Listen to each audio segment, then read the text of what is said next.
تو یہ اصول یاد فرما لیں۔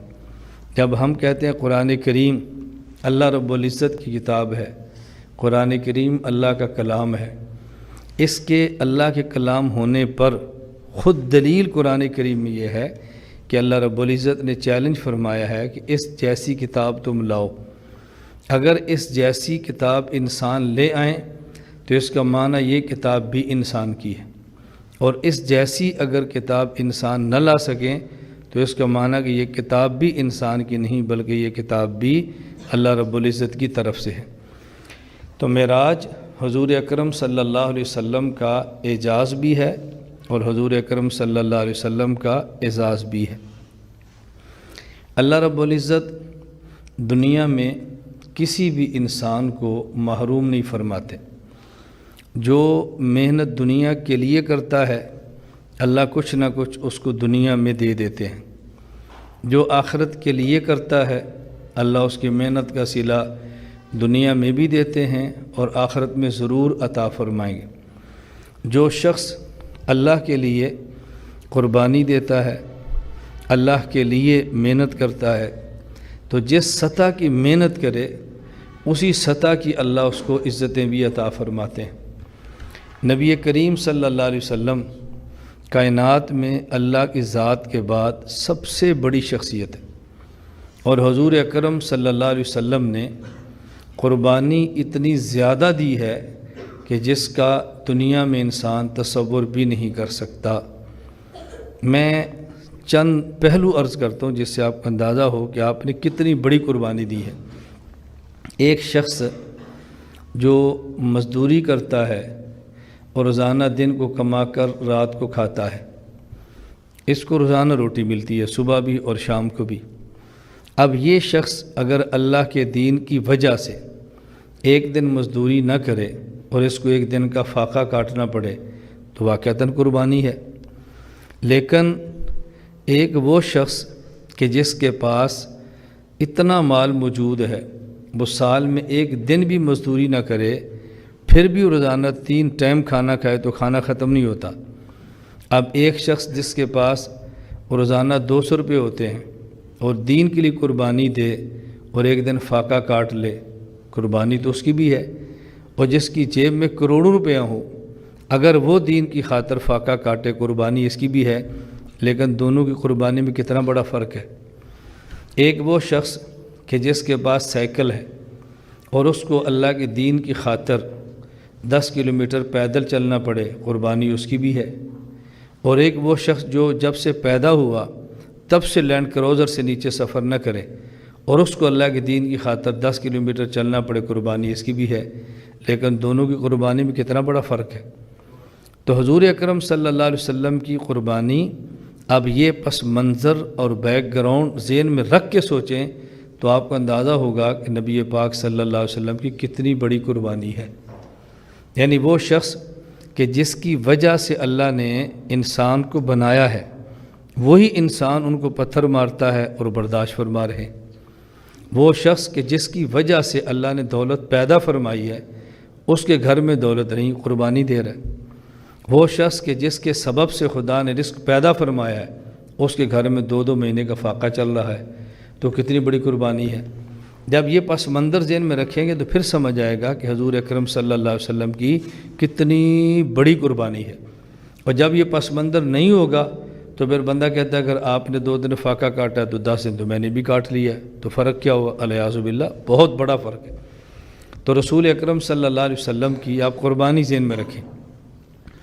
نبی کریم صلی اللہ علیہ وسلم اتنی بڑی شخصیت ہونے کے باوجود، اتنی بڑی حیثیت ہونے کے باوجود، اور آپ کے ساتھ کیا کیا جا رہا ہے؟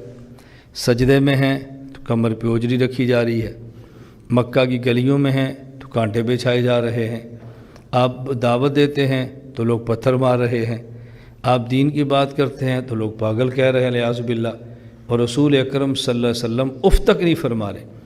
اتنی بڑی قربانی اتنے بڑے شخص کی، تو رسول اکرم صلی اللہ علیہ وسلم نے جب قربانی دینے میں انتہا کی ہے تو اللہ رب العزت نے پھر دنیا میں صلہ دینے میں بھی انتہا کی ہے۔ حضور اکرم صلی اللہ علیہ وسلم کی قربانی سب سے بڑی ہے، اللہ نے آپ کو اعزاز بھی سب سے بڑا دیا ہے۔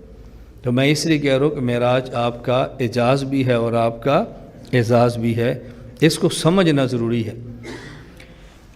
اب اگر میں یہ بات کہوں تو یہ بے جا نہیں ہے کہ رسول اکرم صلی اللہ علیہ وسلم نے جتنی بڑی قربانی دی ہے، اگر آپ کو اللہ رب العزت عرش تک کا معراج کروا دیں، اللہ کا احسان بھی ہے، اللہ کا کرم بھی ہے، لیکن ہم یہ بھی تو کہہ سکتے ہیں کہ رسول اللہ صلی اللہ علیہ وسلم کا حق بھی ہے، رسول اکرم صلی اللہ علیہ وسلم کا حق بھی ہے۔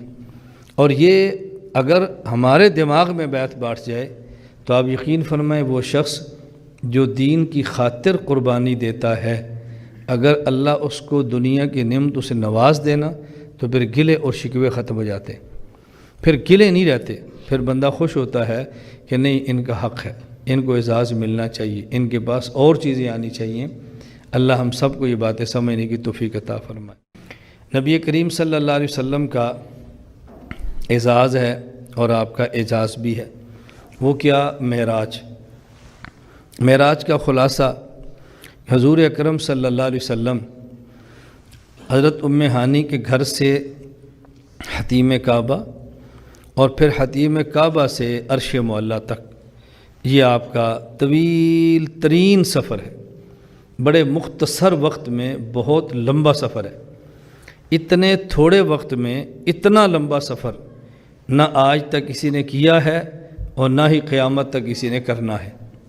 یہ نبی کریم صلی اللہ علیہ وسلم کا اعزاز ہے۔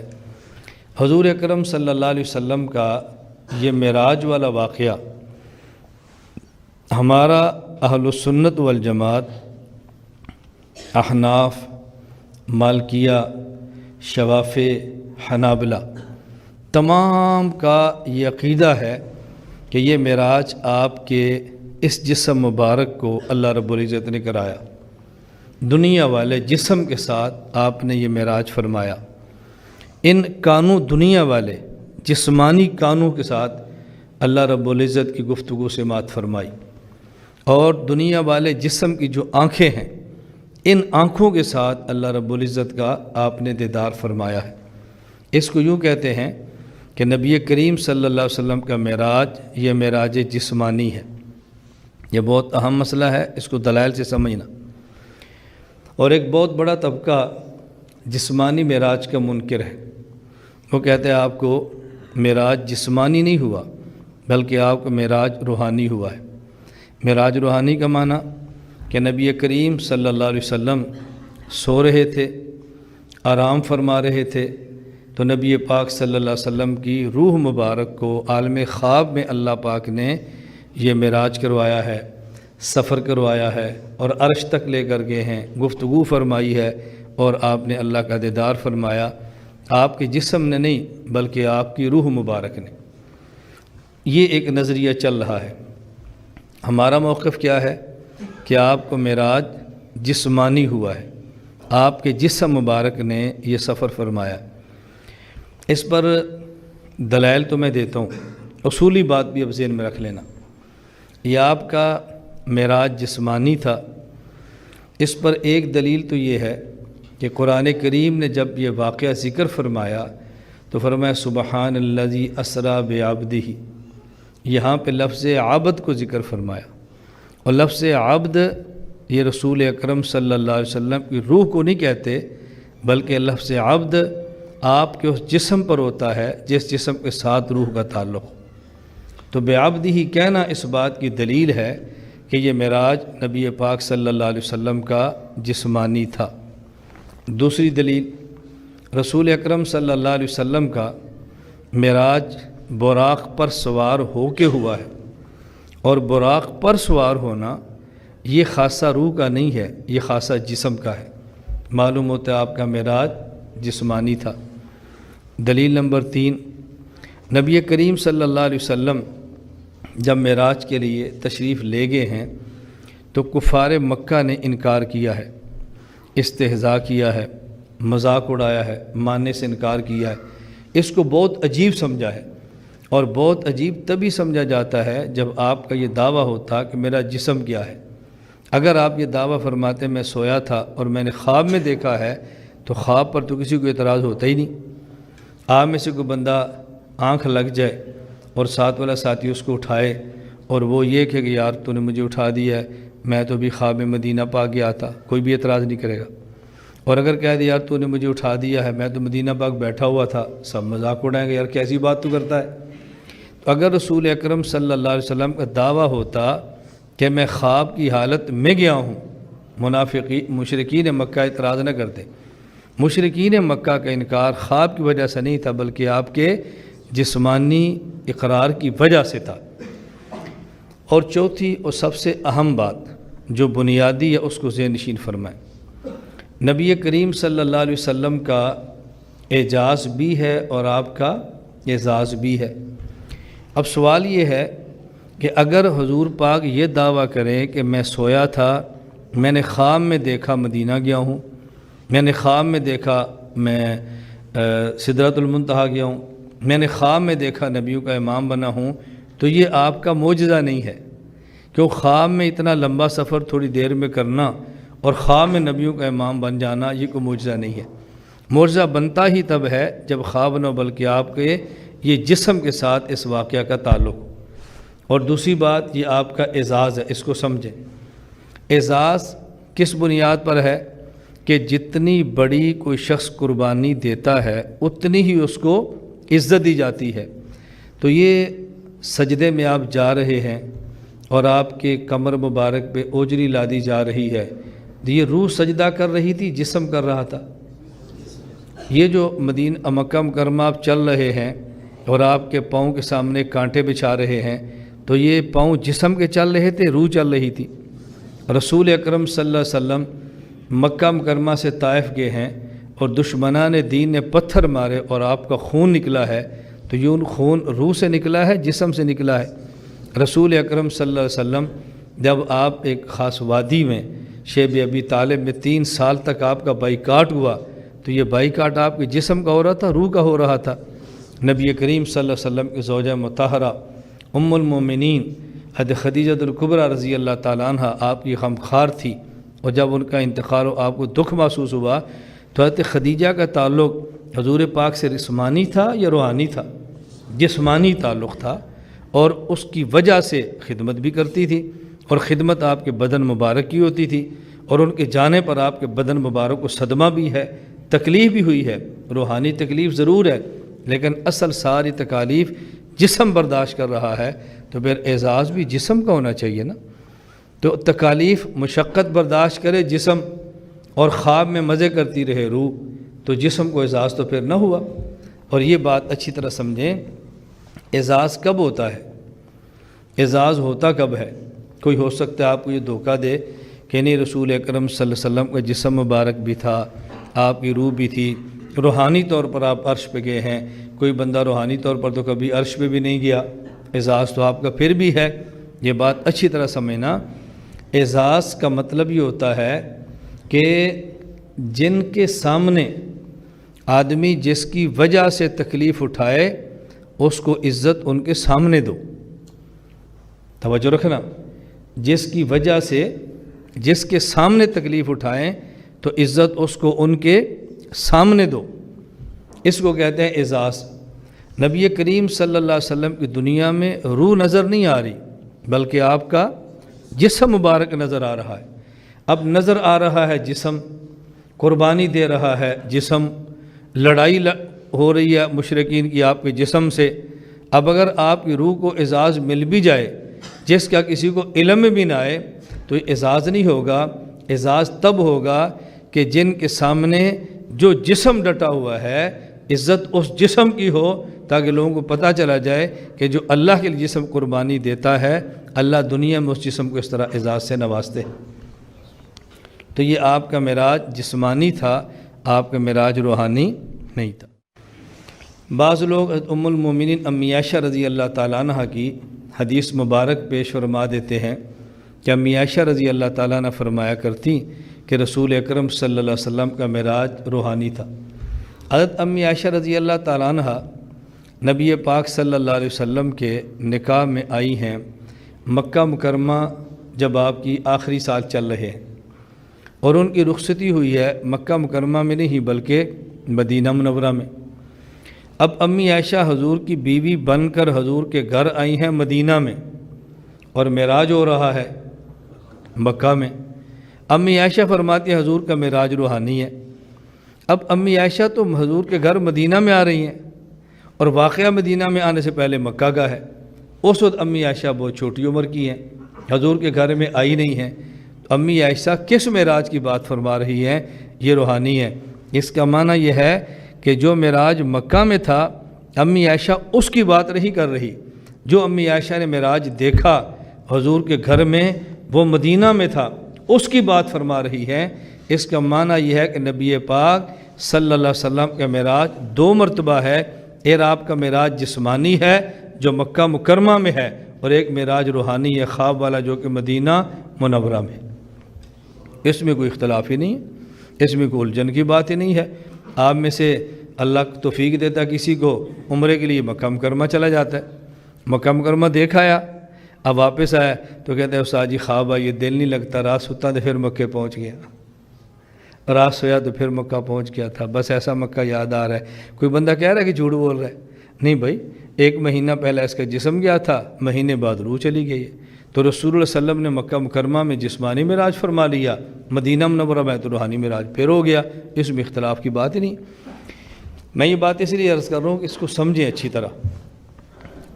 نبی پاک صلی اللہ علیہ وسلم کا معراج آپ کا اعزاز بھی ہے اور آپ کا اعجاز بھی ہے۔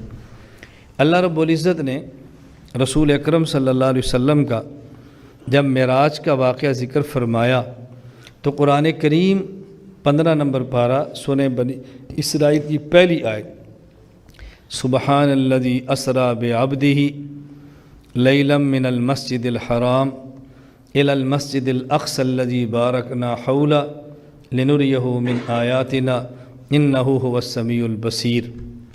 اللہ رب العزت فرماتے ہیں پاک ہے وہ ذات جو اپنے بندے کو لے گی، بعبدہ اپنے بندے کو، من المسجد الحرام مکہ مکرمہ مسجد حرام سے، الی المسجد الاقصی مسجد اقصی بیت المقدس تک، کیوں؟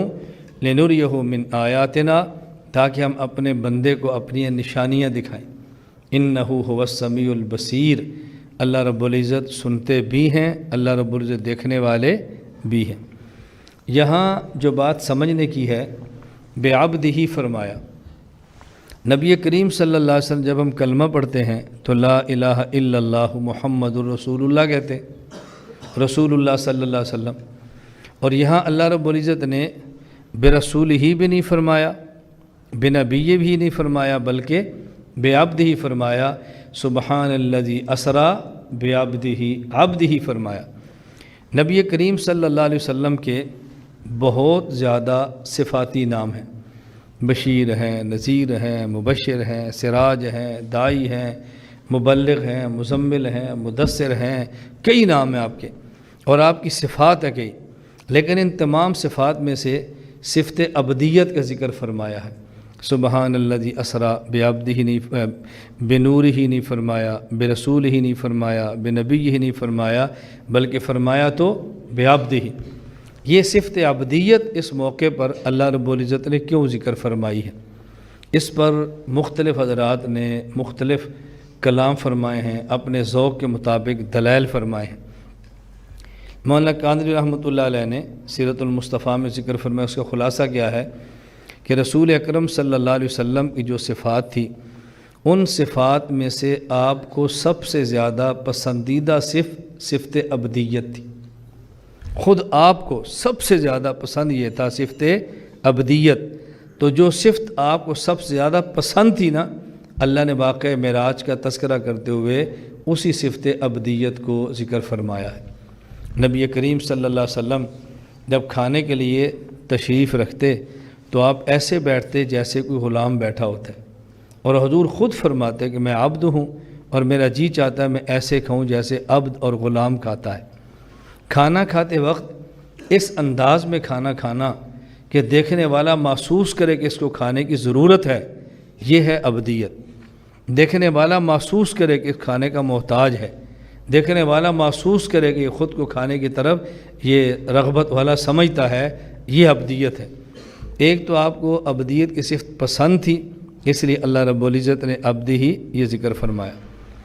دوسری بات مولانا کاندھلوی رحمۃ اللہ فرماتے ہیں، دوسری وجہ یہ ہے، ایک ہے رسالت اور ایک ہے عبدیت۔ رسالت کا مطلب کیا ہوتا ہے کہ پیغمبر خالق سے پیغام لیتا ہے، مخلوق کو پیغام دیتا ہے، اور خالق کے پیغام کی جگہ محل امر یہ اوپر ہے، اور جس مخلوق کے لیے پیغام آتا ہے مخلوق نیچے ہے۔ تو رسالت میں اوپر سے نیچے کی طرف پیغامات آتے ہیں، اور اب جو معراج تھا وہ اوپر سے نیچے کی طرف نہیں تھا۔ معراج کہتے ہیں عربی زبان میں سیڑھی کو معراج کیوں کہتے ہیں؟ عرجا یارج عروجن کا معنی ہوتا ہے چڑھنا، اور سیڑھی یہ آلہ ہے چڑھنے کی چیز ہے، اس لیے اس کو معراج کہتے ہیں۔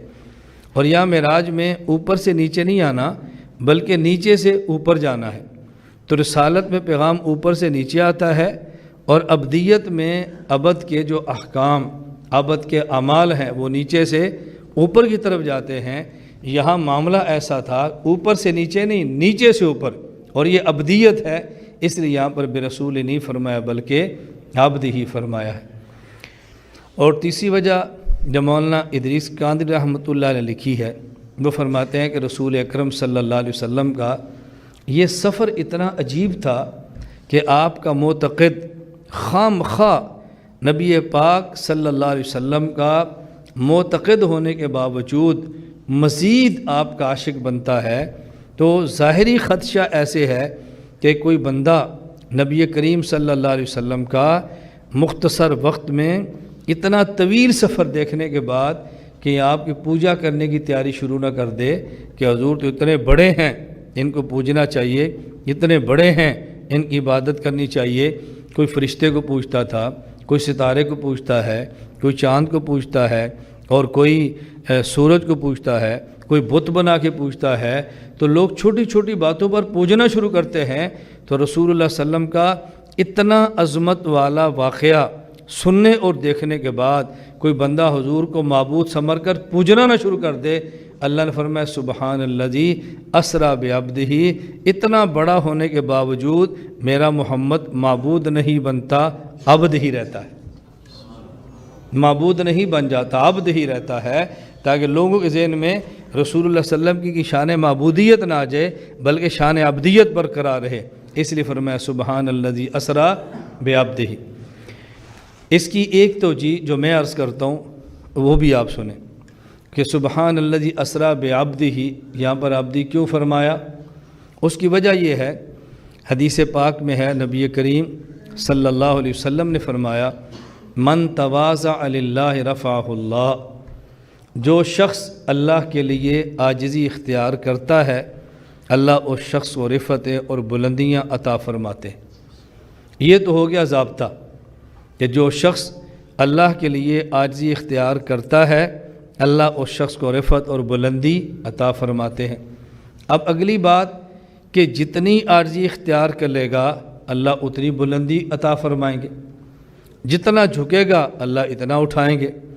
ہر شخص اپنی حیثیت کے مطابق تواضع کرتا ہے، رسول اکرم صلی اللہ علیہ وسلم نے اپنی شان کے مطابق تواضع فرمائی ہے۔ توجہ رکھیں ذرا، آپ نے شان کے مطابق تواضع اختیار فرمائی ہے۔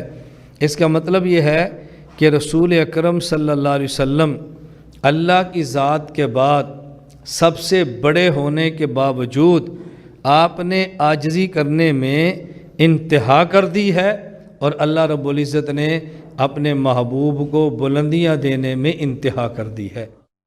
حضور اکرم صلی اللہ علیہ وسلم کے علاوہ اللہ کی ذات کے بعد کائنات میں کوئی بڑا نہیں، باوجود اس کے کہ آپ کائنات میں اللہ کی ذات کے بعد سب سے بڑے تھے، لیکن آپ نے اپنے معاملات میں اس طرح زندگی گزاری ہے کہ جیسے کوئی بندہ سب سے چھوٹا ہو۔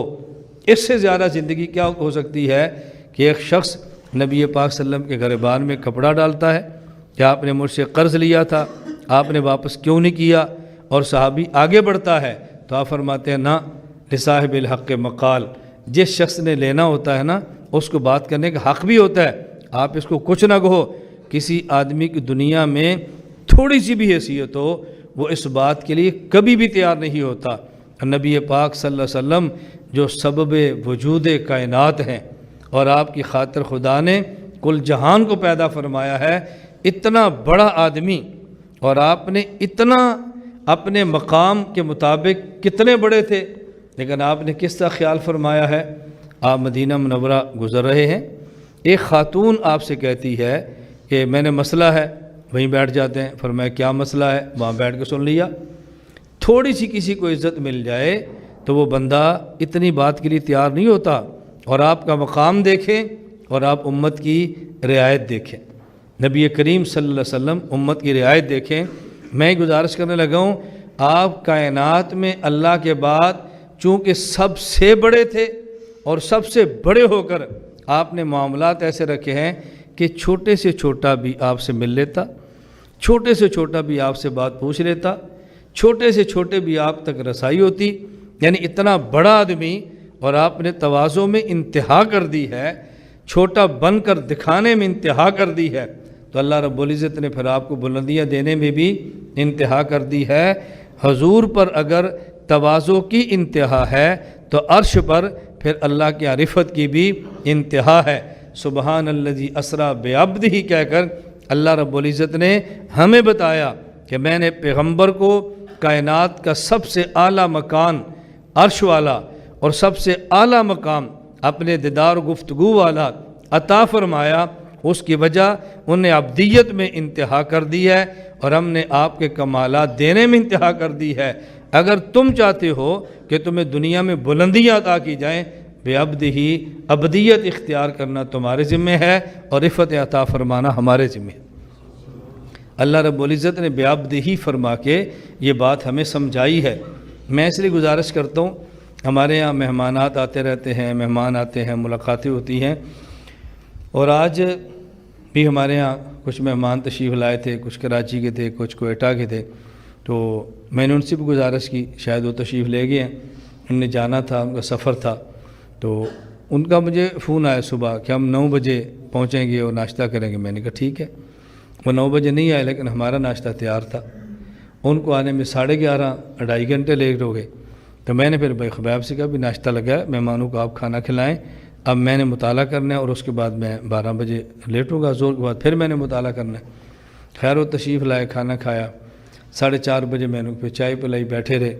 میں نے ان سے کہا دیکھیں ایک بات ہمیشہ ذہن نشین فرمائیں، وقت آپ نے دیا ہے تو وقت کی پابندی آپ کو کرنی چاہیے تھی نا۔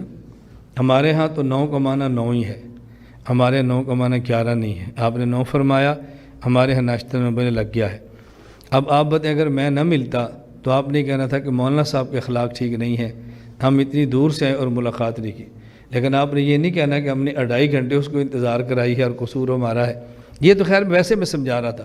میں جو بات عرض کرنے لگا ہوں، میں ایک بات آپ کو بھی عرض کرتا ہوں، وہ چونکہ علماء تھے، کام کر رہے تھے، اور میں نے کہا مستقبل میں شاید اللہ آپ کو کتنی عظمت عطا فرمائے میں نہیں کہہ سکتا، لیکن یہ ذہن میں رکھنا کہ ہمارے علم میں ایسا کوئی شخص نہیں ہے کہ جو سفر کر کے مدینہ منورہ گیا ہو اور نبی کریم صلی اللہ علیہ وسلم مدینہ منورہ ہوں اور پھر آپ سے اس کی ملاقات نہ ہو سکی ہو کہ حضور پاک بہت مصروف ہیں۔ چھوٹی بات نہیں ہے، یعنی میرا حلقہ بہت چھوٹا ہے، آپ کا حلقہ بہت چھوٹا ہے۔ رسول اکرم صلی اللہ علیہ وسلم پوری کائنات کے نبی ہیں، یہ آپ کی باہر کی زندگی ہے، اور گھر آپ کا ایک گھر نہیں ہے، آپ کے 9 گھر ہیں۔ ایک شخص جس کی 9 بیویاں ہوں، 9 اس کے گھر ہوں، اور پوری انسانیت کا نبی ہو، بتائیں وہ کتنا مصروف ہوگا۔ لیکن کوئی مدینہ آ جائے اور پھر ملاقات نہ ہو، ایسا نہیں ہوتا۔ رسول اکرم صلی اللہ علیہ وسلم اتنے بڑے ہونے کے باوجود چھوٹے چھوٹے آدمی کو وقت دیتے تھے، چھوٹے چھوٹے آدمی۔ اور آج ہمارے ہاں بڑا بننے کا طریقہ ہی یہ ہے، لوگ آئیں ملاقات نہ کرو، لوگ فون کریں سننا چھوڑ دو، لوگ قریب آئیں ان کو دھتکار دو، لوگ سمجھیں کہ جی بہت بڑا آدمی ہے، کیوں؟ اس سے فون پہ بات نہیں ہو سکتی، اس کو خط نہیں لکھا جا سکتا، اس سے رابطہ نہیں ہو سکتا، اس سے مصافحہ نہیں ہوتا، اس سے ملاقات نہیں ہوتی، یہ بہت بڑا آدمی ہے۔ بھئی یہ بہت بڑا آدمی ہونے کی علامت نہیں ہے، میں سمجھتا ہوں یہ چھوٹا ہو کر بہت بڑا بننے کی کوشش ہے۔ حضور اکرم صلی اللہ علیہ وسلم کی زندگی ہمارے لیے نمونہ ہے، اور ہمیں چاہیے کہ جس حد تک ممکن ہو نبی کریم صلی اللہ علیہ وسلم کی سنتوں پر اہتمام کے ساتھ عمل کی کوشش کریں۔ نبی کریم صلی اللہ علیہ وسلم کا جو معراج کا سلسلہ شروع ہوا ہے، حضرت ام ہانی رضی اللہ تعالی عنہا کے گھر حضور اکرم صلی اللہ علیہ وسلم آرام فرما رہے تھے۔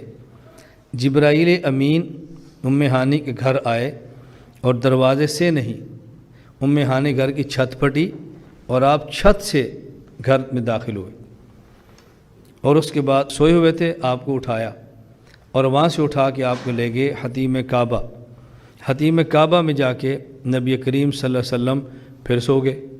آپ پھر وہاں سے اٹھایا اور پھر لے گئے بیر زمزم، زمزم کا کنواں وہاں پہ، وہاں نبی کریم صلی اللہ علیہ وسلم کو لٹایا اور آپ کا سینہ مبارک چاک کیا، شق کیا، آپ کا قلب مبارک باہر نکالا، جنت سے سونے کا تشت لائے، اس میں نبی پاک صلی اللہ علیہ وسلم قلب مبارک رکھا، اس کو زمزم کے پانی سے صاف کیا، پھر انوار، علوم، حکمتوں سے سین کو بھر دیا دل کو، پھر واپس رکھ دیا۔ اس کے بعد حضور اکرم صلی اللہ علیہ وسلم براق پر بیٹھے، جبرائیل امین نے آپ کی رکاب کو تھاما ہے اور میکائیل نے آپ کی براق کی لگام کو پکڑا ہے، اور آپ کا سفر معراج کا شروع ہو گیا ہے۔ آپ دیکھو کتنا اعزاز ہے۔ نبی کریم صلی اللہ علیہ وسلم کا جو معراج کا سفر شروع ہوا ام ہانی کے گھر سے، لیکن ام ہانی کے گھر سے آپ ڈائریکٹ اوپر نہیں گئے، بلکہ ام ہانی کے گھر سے پہلے آپ کو لایا گیا کعبہ۔ کعبہ سے آپ کا سفر شروع ہوا اور عرش پہ جا کے ختم ہوا۔ اور میں یہ بات سمجھایا کرتا ہوں، ام ہانی کے گھر کی بجائے کعبہ سے ابتدا اور عرش پہ سفر کی انتہا، یہ کیوں ہے؟ ان اول بیت وضع للناس للذی ببکۃ مبارکہ، اس زمین پر جتنے مکانات ہیں ان مکانات میں سب سے پہلا مکان یہ کعبہ ہے۔ اللہ الذی خلق سبع سماوات ومن الارض مثلہن، 7 زمینیں اوپر 7 آسمان ہیں، وسع کرسیہ السماوات والارض، پھر 7 آسمانوں کو کرسی نے گھیرا ہے۔ اس کے بعد وکان عرش علی الماء، اس کرسی پر سمندر، پانی، اور پانی پر خدا کا عرش۔ تو کعبہ یہ مکان اول ہے اور عرش مکان آخر ہے۔ نبی کریم صلی اللہ علیہ وسلم کے اس مبارک سفر کی ابتدا کعبہ سے ہے جو مکان اول ہے، اور اس کی انتہا عرش پر ہے جو کہ مکان آخر ہے، یہ بتانے کے لیے کہ جس طرح مکانات کی ابتدا کعبہ سے ہے اور مکانات کی انتہا عرش ہے، تو مقامات کی ابتدا حضور سے ہے اور مقامات کی انتہا حضور پر ہے۔ مکانات کی انتہا عرش پہ ہوتی ہے اور مقامات کی انتہا ہمارے محمد صلی اللہ علیہ وسلم پر ہوتی ہے۔ تو نبی پاک صلی اللہ علیہ وسلم کعبہ سے چلے ہیں اور عرش پہ گئے ہیں۔ پھر کعبہ کے 2 حصے ہیں، ایک کعبہ کا حصہ ہے جو چھتا ہوا ہے، کمرہ بنا ہوا ہے، اوپر کالے رنگ کا غلاف ہے، اور ایک کعبہ کا حصہ ہے جو خالی ہے، آدمی کے قد کے برابر سفید دیوار ہے سنگ مرمر کی، اور اس میں ایک راستہ نکلنے کا، ایک باہر کا ہے، اور یہ جگہ تو جو چھتا ہوا ہے اسے کہتے ہیں کعبہ، اور جو چھتا ہوا نہیں اسے کہتے ہیں حتیم کعبہ۔ ہیں یہ دونوں کعبہ، ہیں یہ دونوں قبلہ، ان میں سے جس کی طرف منہ کر کے نماز پڑھیں گے نا وہ کعبہ کی طرف ہی ہے۔ اگر آپ حتیم کے اندر نماز پڑھیں تو گویا آپ نے کعبہ کے اندر نماز پڑھی ہے، یہ کعبہ کا حصہ ہے، الگ نہیں ہے، یہ دونوں ایسے ہی ہیں۔ تو حضور اکرم صلی اللہ علیہ وسلم کا جب معراج کے سفر کا آغاز ہوا تو آپ کعبہ کے اس حصہ سے نہیں گئے جو چھتا ہوا ہے، بلکہ اس حصہ سے گئے ہیں جو کہ کھلا ہوا ہے۔ یہ امت کے 99% غریب طبقے کی ترجمانی ہے کہ کعبہ کا وہ حصہ جو چھتا ہوا ہے، آپ اس میں داخل ہونا چاہیں نا تو آدمی کے قد سے اوپر دہلیز ہے، سیڑھی لگتی ہے دہلیز پہ جانے کے لیے، اور پھر دروازہ ہے، پھر اندر جانا پڑتا ہے، سیڑھی کے بغیر آپ کعبے کے اندر بھی نہیں جا سکتے۔ اور وہاں کون جاتے ہیں؟ بڑے بڑے لوگ، صدر، وزیر اعظم، کوئی پروٹوکول والے لوگ جائیں گے، عام بندہ نہیں جاتا۔ اگر اللہ کے نبی کعبہ کے اس حصہ سے جاتے جو چھتا ہوا ہے تو ہم جیسے امتی کی حسرت ہی رہ جاتی، کبھی ہم بھی وہ جگہ دیکھیں گے جہاں سے رسول اکرم صلی اللہ علیہ وسلم معراج پر گئے تھے۔ اللہ نے اس کی بجائے اس کھلے ہوئے حصے حتیم کعبہ سے آپ کو معراج کا سفر شروع کرایا تاکہ اس امت کا غریب سے غریب آدمی جب چاہے مکہ میں اس جگہ کو جا کر دیکھ سکتا ہے، وہاں دور کا نفل پڑھ سکتا ہے جہاں سے اللہ کے نبی معراج کے لیے عرش پہ گئے تھے۔ اب بتاؤ ہمارا کتنا اللہ پاک نے خیال فرمایا ہے اور کتنا ہمارے اوپر کرم کیا کہ آپ وہاں سے تشریف لے گئے۔ پھر نبی پاک صلی اللہ علیہ وسلم جب وہاں سے تشریف لے گئے، اب زمزم کے میں بڑی شارٹ کٹ 2-4 باتیں عرض کرنا چاہتا ہوں، جو بہت اہم باتیں میں نے وہ سمجھانی ہے۔ زمزم کے پانی سے آپ کا سینہ قلب مبارک دھویا گیا ہے نبی پاک صلی اللہ علیہ وسلم۔ نشر الطیب میں حضرت حکیم الامت مجدد الملت مولانا اشرف علی تھانوی نور اللہ مرقدہ ارشاد فرماتے ہیں کہ بعض حضرات کی رائے یہ ہے کہ زمزم کا پانی کوثر کے پانی سے بھی افضل ہے، کیونکہ زمزم کے پانی سے آپ کا قلب اطہر دھویا گیا ہے۔ یہ بعض حضرات کی رائے ہے کہ زمزم کا پانی آب کوثر سے بھی افضل ہے کہ زمزم کے پانی سے آپ کا قلب اطہر دھویا گیا ہے۔ نبی پاک صلی اللہ علیہ وسلم کا اب یہ باطنی غسل ہوا ہے، باطنی، کیونکہ حضور کا سفر ہو رہا ہے نا۔ اب نبی پاک صلی اللہ علیہ وسلم نے اللہ کے یہاں جانا ہے، مہمان بن کے جانا ہے۔ اب آپ کا جو سفر ہے یہ سفر تو جسم کے ساتھ ہو رہا ہے، لیکن جو تحفے ہیں وہ سب روحانی ملنے ہیں، روحانیات کے تحفے ہیں، تو آپ کو روحانی طور پر قلب اطہر دھو کے مزید اگلے سفر کے لیے تیار کر دیا گیا ہے۔ اور یہ آپ کے قلب اطہر کو دھونا، یہ یاد رکھنا، پاک کرنے کے لیے نہیں ہے، مزید صاف کرنے کے لیے ہے۔ پاک کرنا اور ہوتا ہے اور مزید صاف کرنا اور ہوتا ہے۔ مسجد کا ممبر آپ جمعے کے دن صاف کرتے ہیں تو اس کا معنی ہرگز نہیں ہے کہ وہ ممبر ناپاک ہوتا ہے، پاک تو پہلے سے ہوتا ہے، کپڑا مار کے تھوڑا سا مزید صاف کر دیتے ہیں۔ رسول اکرم صلی اللہ علیہ وسلم کا قلب اطہر پاک تو ہے، اس میں شک و شبہ ہی نہیں ہے، معصوم ہے آپ، لیکن مکہ مکرمہ کے جس ماحول میں رہتے ہیں اس ماحول سے خالص روحانی ماحول میں لے جانے کے لیے نبی کریم صلی اللہ علیہ وسلم کے قلب اطہر کو مزید صاف کر دیا گیا ہے۔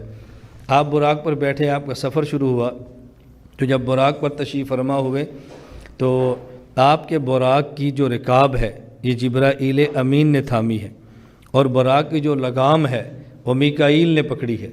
حکیم الامت حضرت تھانوی رحمۃ اللہ علیہ نشر الطیب میں تعریف فرماتے ہیں کہ اگر کوئی شخص بڑا ہو اور کوئی شخص اس کو بڑا سمجھ کے اس کی خدمت کرنا چاہے تو اس کو خدمت سے روکنا نہیں چاہیے، اس سے اس کی دلداری ہوتی ہے، دل جوئی ہوتی ہے۔ نبی پاک صلی اللہ علیہ وسلم جا رہے ہیں، اب آپ کو ان کی رکاب نہ تھامے تو براق نے دوڑ جانا ہے، آپ لگام نہ پکڑے تو براق نے کہاں جانا ہے؟ حضور کا تو اعجاز ہے، لیکن نبی کریم صلی اللہ علیہ وسلم چونکہ بہت بڑے ہیں تو آپ کی خدمت کے لیے جبرائیل امین آپ کے براق کی رکاب تھام رہے ہیں اور میکائیل آپ کے براق کی لگام پکڑ رہے ہیں۔ تھانوی فرماتا ہے جب کوئی آدمی بڑا ہو اور اس سے چھوٹے اس کی خدمت کرنا چاہیں اور اس خدمت سے ان کا دل بڑھتا ہو تو ان کو روکنا نہیں چاہیے بلکہ خدمت کی اجازت دینی چاہیے۔ اب بہت ساری باتیں ایسی ہیں کہ آدمی کو مطالعے کے ساتھ اور پڑھنے کے ساتھ یہ باتیں سمجھ آتی ہیں۔ اب مجھ پر یہ بات اب کھلی ہے کہ حضرت تھانوی کی بات پڑھنے کے بعد کہ ہمارے مشائخ بڑے جب ان کے مرید، ان کے شاگرد، ان کی اولاد خدمت کرے تو وہ بیٹھ کر اپنے پاؤں کیوں دبواتے رہتے ہیں، وہ خدمت کیوں کرتے رہتے ہیں۔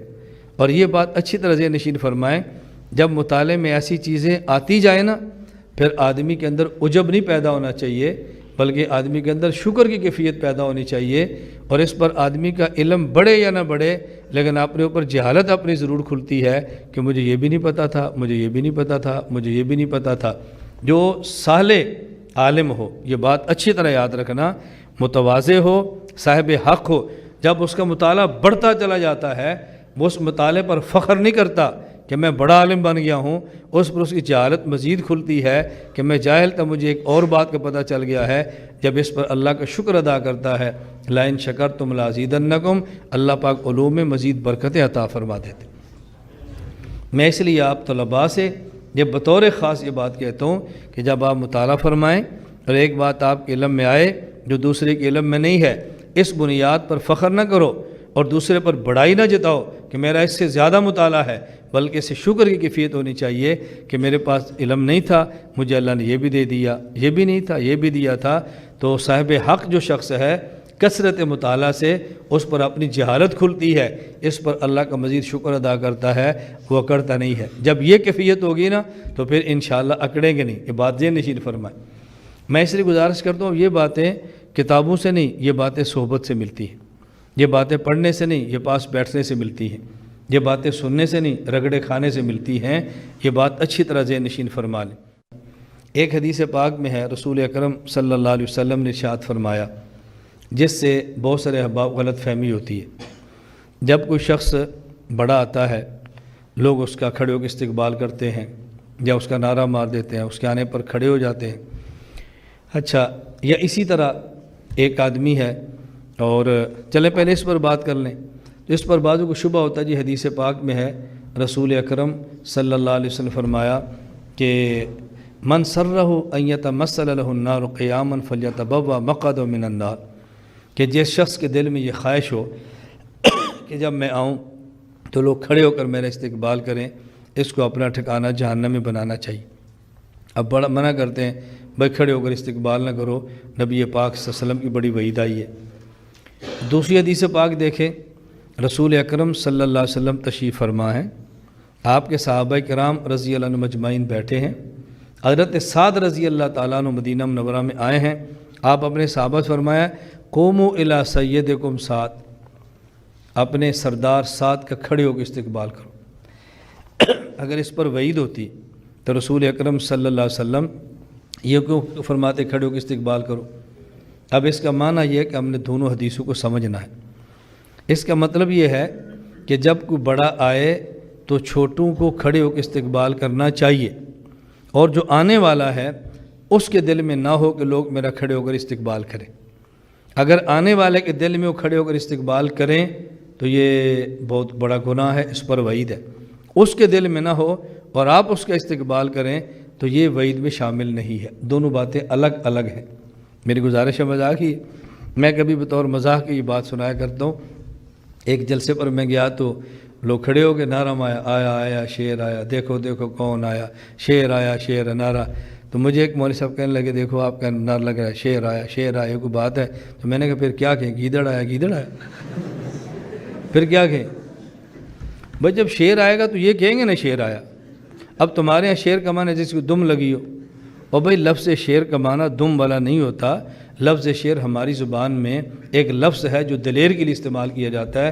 جن دنوں میں ایجنسی اور پولیس کا نام سن کر تمہارے پیشاب نکلتے ہیں، ہم نے ان دنوں میں حق کا پرچم بلند کیا ہے، تو اس کو لوگ شیر نے پھر گیدڑ کہیں گے؟ ہم نے ہر دور میں الحمدللہ اپنے حق کی آواز لگائی ہے۔ میں آپ کے سامنے اپنے اہل حق کے عقائد بیان کر رہا ہوں، اہل حق کا عقیدہ بیان کر رہا ہوں۔ میں نے کہا ہم نے مارے کھانے کے باوجود اپنا عقیدہ بیان کرنا نہیں چھوڑا، اور میں بار بار یہ بات سمجھاتا ہوں، آپ بھی کان کھول کے سن لیں۔ دوسرے مسلک کے اکابر کی پگڑیاں اچھالنا یہ اور بات ہے، اپنے اکابر کی پگڑیوں کی حفاظت کرنا یہ اور بات ہے۔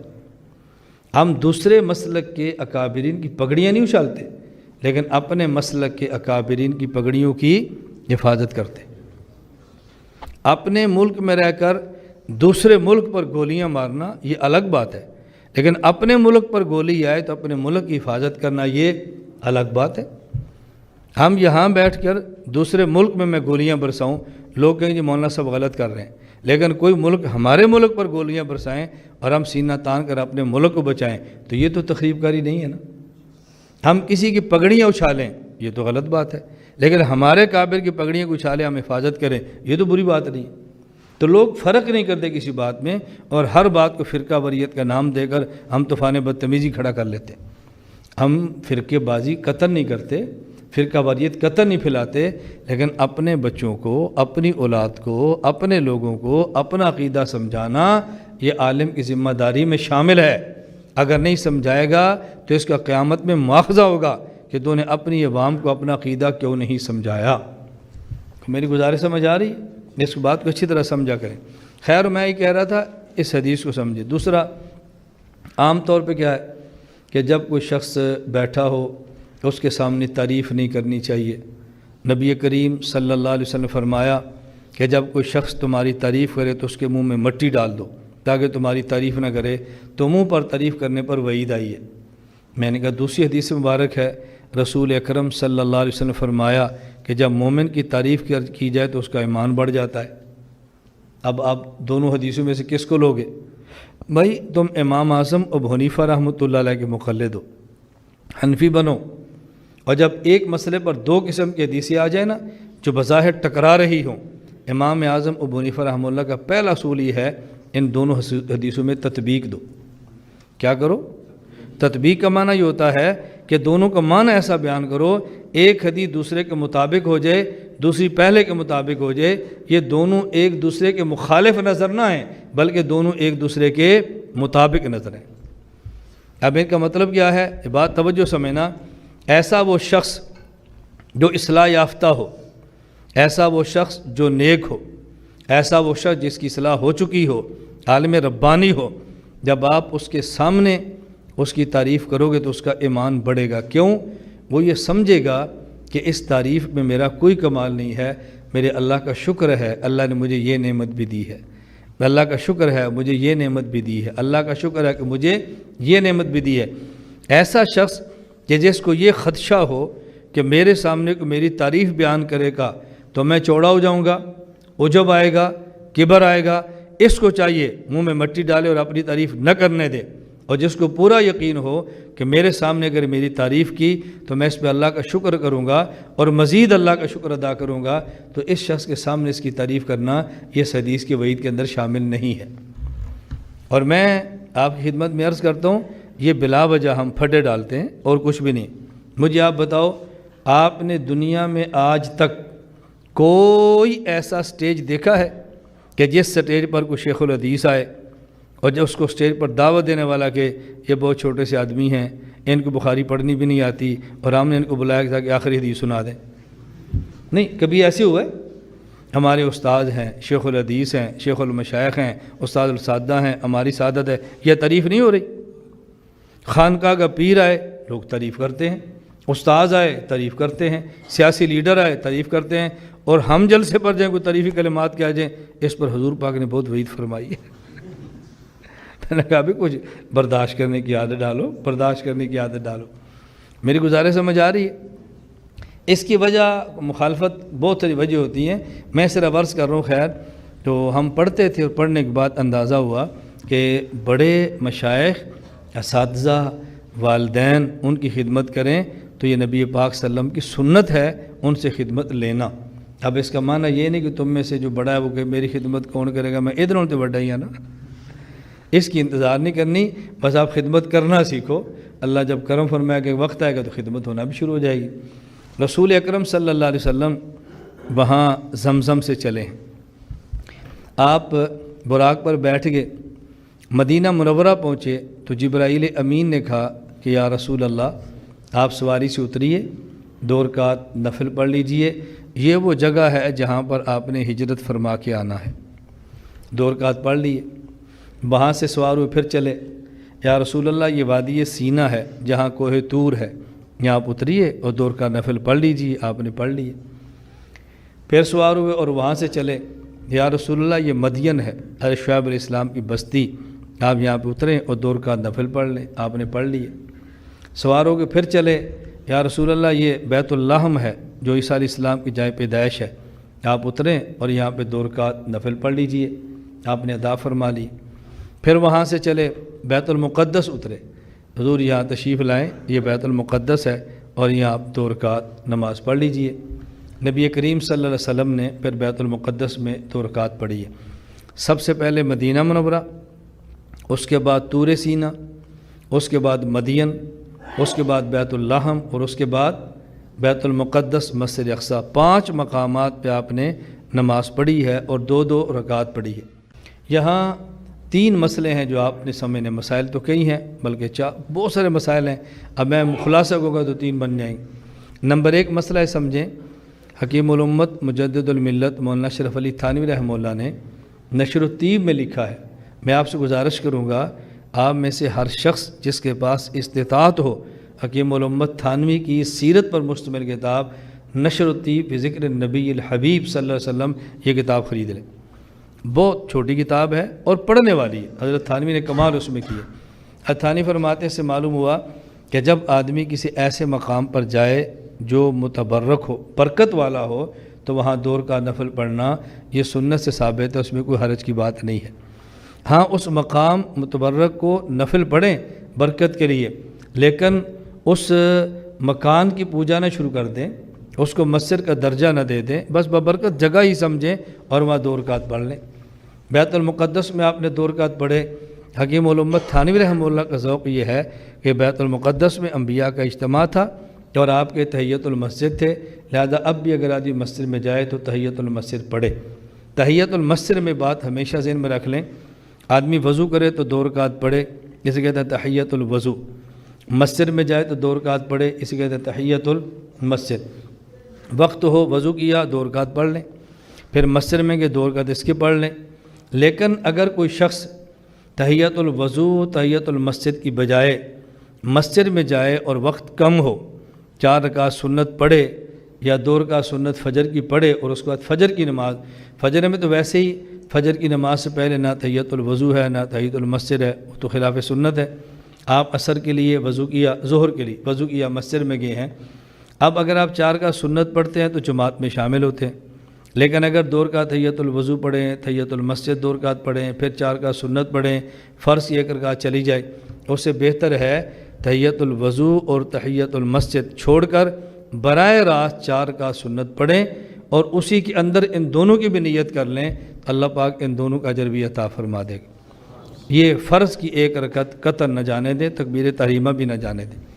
اور دوسری بات یہ سمجھیں کہ نبی کریم صلی اللہ علیہ وسلم نے 5 مقامات پہ براق سے اترے ہیں اور 5 مقامات میں نوافل پڑھے ہیں، اور آپ نے جو نوافل پڑھے ہیں اس کو 2 رکعت پڑھا ہے، 2 رکعت سے کم آپ نے کہیں بھی نہیں پڑھا۔ اب آپ اندازہ فرمائیں کہ اس سے لمبا سفر، اس سے مختصر وقت میں آج تک دنیا میں نہ کسی نے کیا ہے اور نہ ہی کسی نے کرنا ہے، تو جب سفر بہت لمبا ہو اور وقت بہت مختصر ہو تو پھر نماز چھوٹی سے چھوٹی پڑھی جاتی ہے۔ رسول اکرم صلی اللہ علیہ وسلم کا ان 5 مقامات پہ 2 رکعت پڑھنا اور کسی ایک مقام پر بھی 1 رکعت نہ پڑھنا اس بات کی دلیل ہے کہ ہمارے ہاں کم از کم جو نماز ہے وہ 2 رکعت ہے، کم از کم نماز 1 رکعت نہیں ہے۔ تو یہ جن لوگوں نے 1 رکعت شروع کر رکھی ہے نا کہ 8 تراویح پڑھ لو 1 وتر پڑھ لو، نہ یہ کام نہ کریں، کم از کم نماز کی رکعتیں کتنی ہیں؟ 2، اس کا خیال فرمائیں۔ تیسری بات یہ سمجھیں کہ نبی کریم صلی اللہ علیہ وسلم امام بنے ہیں اور بقیہ تمام انبیاء علیہ السلام مقتدی بنے ہیں۔ یہ جو آپ نماز پڑھ رہے ہیں یہ نماز آپ کی جسمانی ہے اور باقی انبیاء کی نماز بھی جسمانی ہے۔ یہ بات میں اس لیے سمجھا رہا ہوں، آج بعض لوگ غلط فہمی کے اندر ڈال رہے ہیں کہ نہیں جی یہ آپ کی روحانی نماز تھی، آپ کی بھی روح تھی، باقی انبیاء کی بھی روح تھی، یہ آپ کا جسم تھا، باقی انبیاء کی روح تھی۔ نہ، آپ کا بھی دنیا والا جسم مبارک تھا اور باقی انبیاء علیہ السلام کا بھی دنیا والا جسم مبارک تھا۔ آپ نے جماعت کرائی ہے۔ مولا علی قاری رحمۃ اللہ علیہ مرقات شرح مشکات میں فرماتے ہیں ان حقیقت الصلاۃ بالاشباح دون الارواح، نماز کی حقیقت یہی ہے کہ جسم نماز پڑھے، اس کو نماز کہتے ہیں۔ اس کا معنی آپ کا بھی جسم تھا دنیا والا اور باقی انبیاء کا بھی جسم تھا دنیا والا۔ یہ ذہن میں رکھ لیں۔ اب لوگ دھوکہ دینے کے لیے، شبہ ڈالنے کے لیے ایک بات کہتے ہیں کہ اگر انبیاء علیہ السلام کا دنیا والا جسم تھا تو تمہارا عقیدہ، تمہارا نظریہ یہ ہے کہ انبیاء علیہ السلام اپنی قبروں میں نماز پڑھتے ہیں، اپنی قبروں میں ہوتے ہیں، اپنی قبروں میں زندہ ہیں، قبروں میں نماز پڑھتے ہیں۔ ادھر تم کہتے ہو کہ انبیاء علیہ السلام اپنی قبروں میں نماز پڑھتے ہیں اور ادھر تم کہتے ہو کہ انبیاء علیہ السلام بیت المقدس میں حضور پاک کے پیچھے کھڑے ہوئے نماز پڑھ رہے تھے۔ اگر انبیاء جہاں تھے تو قبروں میں کون تھا؟ اگر قبروں میں انبیاء ہیں تو یہاں کون ہے؟ یہ اس لیے شک پیدا کرتے ہیں تاکہ عام کا ذہن بن جائے عوام کا کہ یہ قبر میں تو جسم تھے اور یہاں جسم نہیں تھے بلکہ نبیوں کی روحیں آئی تھی اور نماز پڑھ رہے تھے۔ میں کہتا ہوں آپ ذہن میں رکھو، ہم ان سے پوچھتے ہیں جو سوال آپ نے ہمارے اوپر کیا، توجہ رکھیں، یہی سوال آپ کے اوپر بھی ہے کیوں؟ اگر ہم یہ کہتے ہیں کہ انبیاء کے اجسام قبور میں ہیں تو تم کہتے ہو کہ انبیاء کی روحیں جسم کے اندر نہیں ہیں بلکہ وہ علیین کے اندر ہیں۔ تو ہمارا سوال یہ ہے اگر انبیاء کی ارواح علیین کے اندر ہوتی ہیں تو یہاں نماز کون پڑھ رہا تھا؟ اگر یہ روحیں تھیں تو علیین میں کون ہے؟ اگر علیین میں روحیں تو پھر یہاں کون ہے؟ تو تم کیا جواب دو؟ اب اس سے دوڑنے کے لیے کہہ دیں گے نہیں جی نبیوں کا قبر تو جسم میں ہوتا ہے، روح علیین میں ہوتی ہے، اور یہاں جس میں مثالی آ گیا تھا۔ اس سے دوڑنے کے لیے کیا کہتے ہیں؟ جس میں مثالی آ گیا تھا۔ وہ کہتے ہیں اگر جس میں مثالی آ گیا تو آپ کہہ سکتے ہیں روح مثالی آ گئی تھی، آپ جسم میں مثالی کیوں کہتے ہیں؟ یہ بات اچھی طرح سمجھ لیں۔ ہم کہتے ہیں انبیاء علیہ السلام کے اجسام یہ دنیا والے تھے، باقی جو سوال کرتے ہیں اس کا جواب ذہن نشین فرما لیں۔ میں نے کئی بار عرض کیا، ایک ساتھی نے مجھے فون اٹک سے کیا اور مجھے کہتا جی انبیاء علیہ السلام بیت المقدس میں جو حضور اکرم صلی اللہ علیہ وسلم پیچھے نماز پڑھ رہے تھے وہ کون سے جسم تھے؟ میں نے کہا دنیا والے۔ کہتا جی وہ تو قبروں میں پھر کون ہوتا ہے؟ اگر وہ قبروں میں ہوتا ہے تو یہاں کون تھا؟ اگر یہ وہ تھے تو قبروں میں کون ہے؟ میں نے اس سے پوچھا کہ آپ کہنا کیا چاہتے ہیں؟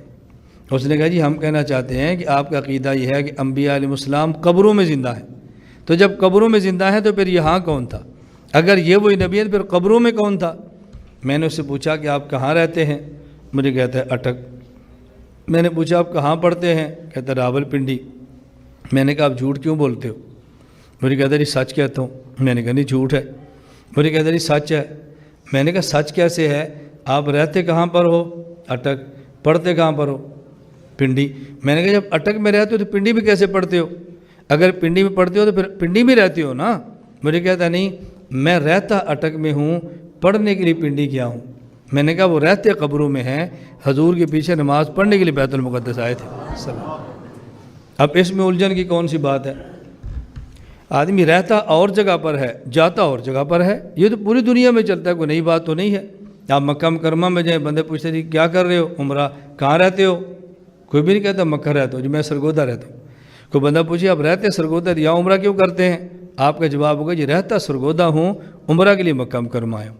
انبیاء علیہ السلام رہتے قبروں میں اور نماز کے لیے بیت المقدس آئے تھے۔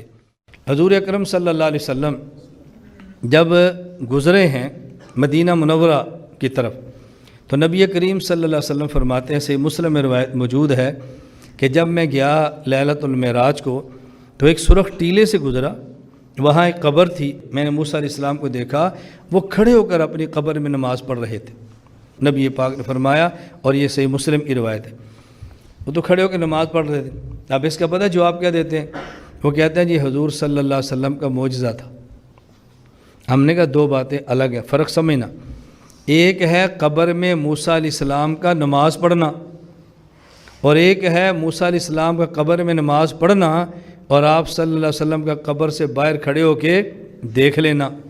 تو معجزہ کیا تھا؟ موسیٰ علیہ السلام کے قبر میں کھڑے ہو کے نماز پڑھنا معجزہ ہے یا نبی پاک کا دیکھ لینا معجزہ ہے؟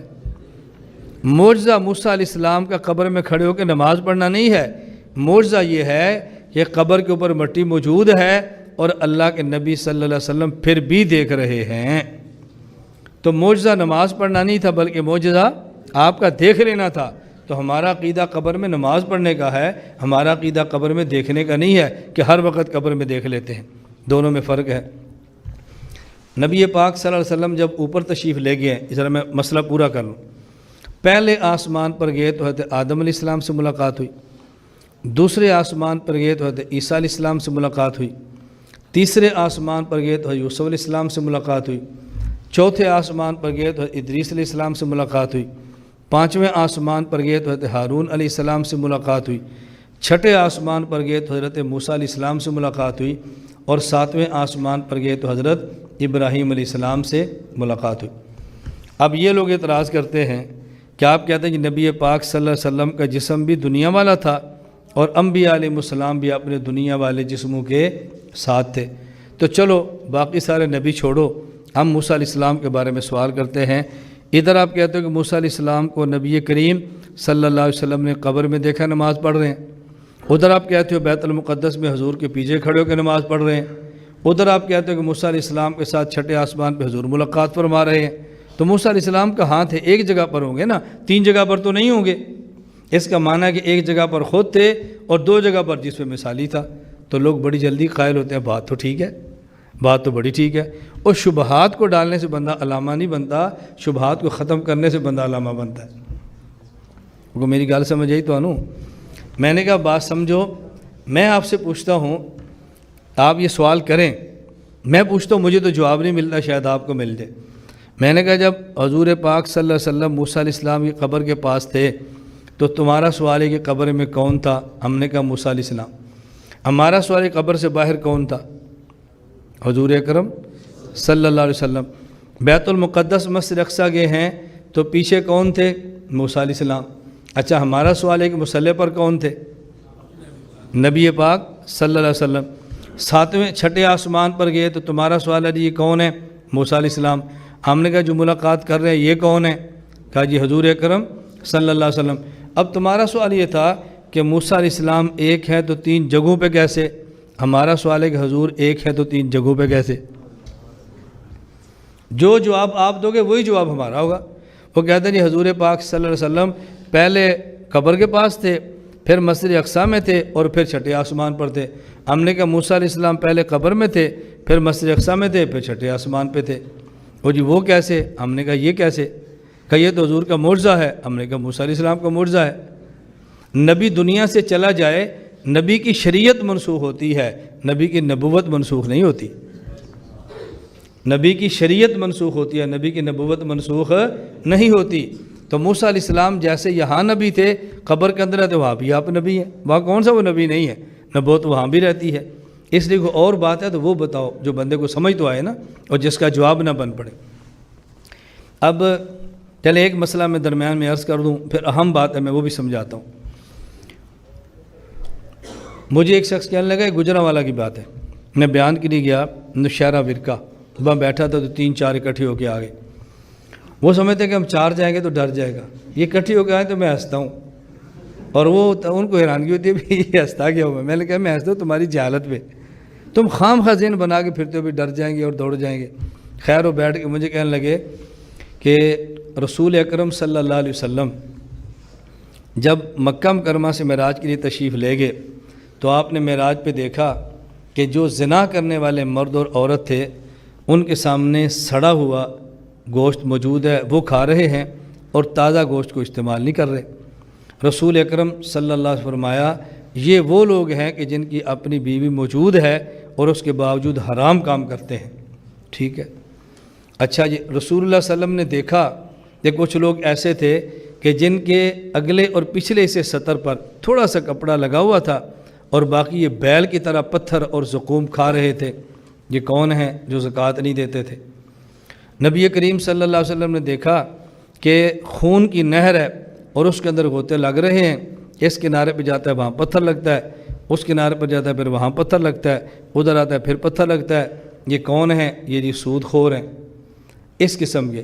اچھا کچھ لوگوں کو دیکھا ان کے تانبے کے ناخن ہیں اور اس سے اپنا زبان، چہرہ اور یہ چیر رہے اپنے سینے کو، یہ کون ہیں؟ یہ غیبت کرنے والے ہیں۔ کچھ لوگوں کو دیکھا کہ لوہے کی کینچیوں سے ان کی زبانیں اور ہونٹ کاٹے جا رہے ہیں، یہ کون ہیں؟ یہ بد عمل علماء اور وائسین ہیں۔ اب بات سمجھنا، مجھے کہتا ہے یہ سارا منظر جو نبی پاک صلی اللہ علیہ وسلم نے دیکھا تو یہ جہنم کا منظر تھا نا، جہنمی ہے؟ میں نے کہا جی ہاں، جہنمی منظر ہے۔ اچھا وہ کہتا ہے آپ لوگ کہتے ہو کہ عذاب ہوتا ہے جسم کو، ہم کہتے ہیں جسم کو عذاب نہیں ہوتا، روح کو ہوتا ہے۔ تو نبی کریم صلی اللہ علیہ وسلم معراج کے لیے اوپر گئے تھے یا نیچے گئے تھے؟ میں نے کہا جی اوپر گئے تھے، تو جسم تو نیچے ہوتا ہے۔ اگر یہ جسم کو عذاب ہوتا تو پھر نیچے ہوتا نا، آپ تو اوپر گئے ہوئے ہیں، اس کا مطلب کہ جسم کو عذاب نہیں ہوتا بلکہ روحوں کو عذاب ہوتا ہے۔ میں نے کہا تو سوال کر کے صحیح پھنسا، تو اس سے نکل نہیں سکتا۔ مجھے کہتا جی کیسے؟ میں نے کہا عذاب نیک روح کو ہوتا ہے یا بد کو؟ کہا جی بد کو۔ میں نے کہا سجین میں یا علیین میں؟ کہا جی سجین میں۔ میں نے کہا سجین اوپر ہے یا نیچے ہے؟ کہا جی نیچے ہے۔ تو میں نے کہا پھر اوپر کس کو عذاب ہو رہا تھا؟ حضور اکرم صلی اللہ علیہ وسلم معراج کے لیے اوپر گئے تھے یا نیچے گئے تھے؟ جی اوپر گئے تھے نا، اور عذاب کہاں دیکھ رہے ہیں؟ اگر تمہارے کہنے کے مطابق عذاب اوپر دیکھیں، اوپر تو علیین ہے، سجین تو 7 زمینوں سے نیچے ہے، پھر عذاب کسی ہو رہا تھا؟ اب اس کا علم تو ختم ہو گیا، انہوں نے تھوڑا سا رٹا ہوتا ہے، بات ختم ہو جاتی ہے۔ میں نے کہا بیٹا اب اچھی طرح بات سمجھ لیں۔ نبی کریم صلی اللہ علیہ وسلم نے 2 روایتیں کہ آپ نے کہاں دیکھا۔ ایک روایت ہے کہ جب آپ مکہ مکرمہ سے مدینہ منورہ جا رہے تھے تو راستے میں دیکھا۔ یہ جو راستے میں دیکھا، یہ سفر اوپر کا نہیں تھا، زمین کا تھا۔ اب زمین پہ دیکھا نا، اور جسم کہاں پر ہے؟ زمین پہ۔ اس کا معنی ہے کہ جسم میں عذاب ہو رہا ہے جو کہ جسم ہے، جسم کو ہو رہا ہے جو کہ زمین پر ہے۔ اور دوسری روایت کہ آپ جب یہاں نہیں، آپ نے اوپر دیکھا ہے، اس کا معنی یہ نہیں ہے کہ جن کو دیکھا وہ اوپر تھے۔ 2 باتیں، ایک ہے جن کو دیکھا وہ کہاں تھے، ایک یہ کہ جس نے دیکھا وہ کہاں تھا۔ اگر آپ کہتے ہیں جن کو دیکھا وہ اوپر تھے تو یہ بالکل غلط ہے، کیونکہ بری روحیں اوپر نہیں جاتی، وہ نیچے ہوتی ہیں۔ اس کا معنی یہ ہے اگر رسول اکرم صلی اللہ علیہ وسلم دوسری روایت کے مطابق مان لیجیے کہ آپ نے اوپر دیکھا ہے، اس کا معنی دیکھنے والا اوپر تھا، جن کو دیکھا وہ نیچے تھے، خدا نے پردے ہٹا دیے، نیچے دیکھا تو جہنم والے ہیں، اوپر دیکھا تو جنت والے ہیں۔ اس میں دلجھن کی بات ہی کوئی نہیں نا، اللہ یہ کون ہے، یہ جنت والے ہیں، یہ کون ہے، یہ جہنم والا ہے۔ تو جب پورا عالم ہی بدل گیا، حجابات ہی ختم ہو گئے، تو پھر سوال کرنا بے سور ہے۔ اس لیے ہم کہتے ہیں اہل السنت والجماعت، احناف، مالکیہ، شافعیہ، حنابلہ، سب کا یہ عقیدہ ہے کہ قبر میں عذاب اس جسم کو ہوتا ہے جس کے ساتھ روح کا تعلق ہے۔ کس کو ہوتا ہے؟ اس جسم کو جس کے ساتھ روح کا تعلق۔ فرق اتنا ہے کہ قبر میں عذاب پہلے روح کو ہوتا ہے اور روح کے واسطے سے جسم کو ہوتا ہے بس۔ اور میں اس کو سمجھانے کے لیے کہا کرتا بالکل ایسی ہے جیسے کہ آدمی سویا ہو تو ایسے ڈر کے اٹھ جاتا ہے، پوچھو کیا ہوا، کہتا ہے مجھے سانپ کاٹ رہا تھا۔ اب یہ سانپ جسم کو کاٹ رہا ہے یا روح کو؟ سانپ روح کو کاٹتا ہے اور ڈرتا جسم ہے۔ اسی طرح قبر میں مسلط سانپ روح پہ ہوتا ہے، لیکن روح کا تعلق جو کہ جسم سے ہوتا ہے تو جسم بھی اس عذاب کو محسوس کر رہا ہوتا ہے۔ اس حوالے سے اب ایک مسئلہ سمجھ لیں، میں کئی بار عرض کرتا ہوں، یاد رکھ لیں نماز کی 3 قسمیں ہیں۔ نمبر 1 ادنا، نمبر 2 اوسط، اور نمبر 3 اعلیٰ۔ ادنا نماز امام بھی امتی اور مقتدی بھی امتی، اوسط اور درمیانی نماز امام نبی اور مقتدی امتی، اعلیٰ نماز امام بھی نبی اور مقتدی بھی نبی۔ وہ نماز کہ جس میں امام بھی نبی ہو اور مقتدی بھی نبی ہوں، وہ صرف ایک نماز ہے جو مسجد اقصی میں ادا کی گئی ہے۔ اور اس مسجد اقصی والی نماز میں رسول اکرم صلی اللہ علیہ وسلم امام تھے، آپ نے سورۃ الفاتحہ پڑھی ہے، اور جو پیچھے مقتدی تھے ان نے سورۃ الفاتحہ نہیں پڑھی۔ اور ان کے سورۃ الفاتحہ نہ پڑھنے پر سب سے بڑی دلیل یہ ہے کہ وہ سورۃ الفاتحہ اگر پڑھتے بھی تو تب پڑھتے جب ان کو ملی ہوتی، جب ملی ہی نہیں تو پڑھتے کیسے؟ اس کا معنی امام قرآن والا ہے اور مقتدی تورات والا جس میں سورۃ الفاتحہ نہیں ہے۔ امام قرآن والا ہے، مقتدی انجیل والا جس میں سورۃ الفاتحہ، امام قرآن والا مقتدی زبور والا جس میں سورۃ الفاتحہ نہیں، امام قرآن والا مقتدی صحیفے والا جس میں سورۃ الفاتحہ نہیں۔ تو سب سے اعلیٰ نماز نبیوں والی یہ ہے کہ جب جماعت کھڑی ہو تو امام فاتحہ پڑھے اور مقتدی فاتحہ نہ پڑھے۔ اہدنا الصراط المستقیم صراط الذین انعمت علیہم، اے اللہ ہم کو صراط مستقیم پر چلا دے۔ آگے جواب ملتا ہے صراط مستقیم پہ چلنا ہے تو ان کے راستے پر چلو جن پر میں نے انعام کیا۔ اللہ جن پر انعام کیا وہ کون ہے؟ ہمیں جواب ملتا ہے من النبیین، سب سے پہلے طبقہ وہ نبیوں کا ہے۔ اس کا معنی یہ ہے قیامت کے دن اگر اللہ فرمائیں وہ تمام مقتدی کھڑے ہو جائیں کہ جنہوں نے باجماعت نماز پڑھی اور امام کی وجہ فاتحہ نہیں پڑھی تھی، حد آدم سے لے کے عیسیٰ علیہ السلام پہلے کھڑے ہوں گے اور ہم بعد میں کھڑے ہوں گے، اور جہاں پر وہ جائیں گے وہاں پر ہم جائیں گے۔ میں اس لیے کہتا ہوں اللہ کرے آپ کو میری بات سمجھ آ جائے، دنیا میں اتنا بڑا بے ادب طبقہ کوئی نہیں ہو سکتا جو نبیوں پر فتوے لگاتا ہو۔ ایک ہے امت پر فتوے لگانا اور ایک ہے نبیوں پر فتوے لگانا۔ سب سے بڑا بے ادب طبقہ وہ ہے جو نبیوں پر فتویٰ لگائے۔